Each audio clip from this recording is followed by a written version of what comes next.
আবু বকর জীবনের শেষ সময় ঘরের মধ্যে শুয়ে আছে, বিমারের মধ্যে রয়েছে।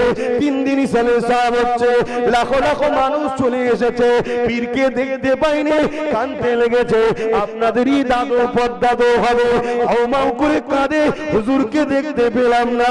এই সময় পাচার হুজুর কেমলা ঘরের মধ্যে গিয়ে বলতে লেগেছে, আব্বা জান লাখো মুরিদ আপনার জন্য কাঁদে, আপনি যদি বলেন একটু বাইরে যেতে হবে।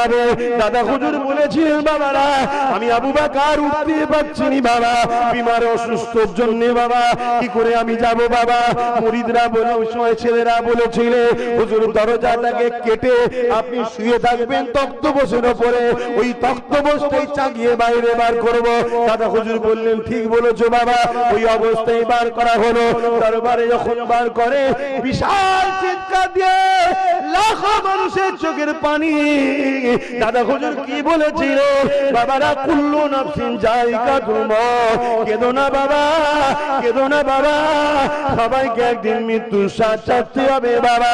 আমি আবু বকর তোমাদের জন্য বাবা অনেক কিছু করে রেখে গেলাম। এই বাংলা শিরক ভরা ছিল, তাকে আমি মুক্ত আল্লাহ করিয়েছে আমার দ্বারা। পীরের নামে জবাই করা হতো, আমি বন্ধ করেছি।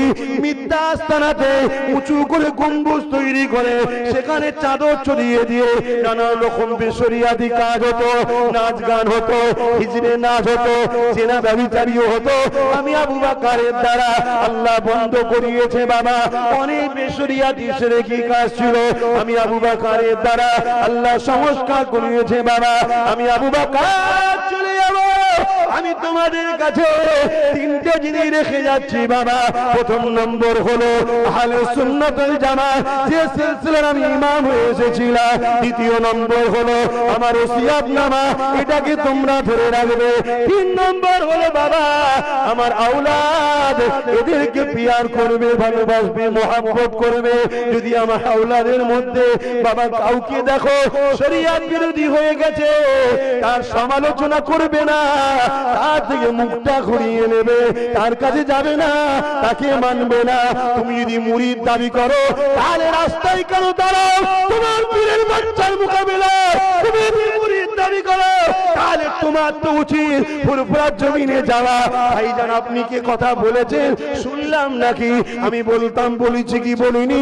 দুজনে ঘরে বসে মীমাংসা হয়ে যেত। গুন্ডাগিরি করছো, মস্তানি করছো, পাওয়ার দেখাচ্ছ। নমরুদকে আল্লাহ জুতো মারতে মারতে মেরে দিয়েছে, তার সঙ্গে পাল্লা নিতে যাচ্ছ। সময় থাকতে থাকতে পরিবর্তন হয়ে যাও, রেখে দাও। যদি এর পরেও কারো জানতে ইচ্ছা যায় তুমি যদি মুরিদ হও, তোমার তো উচিত লিখিত দিওয়া। হুজুর আপনি কথা বলেছেন কি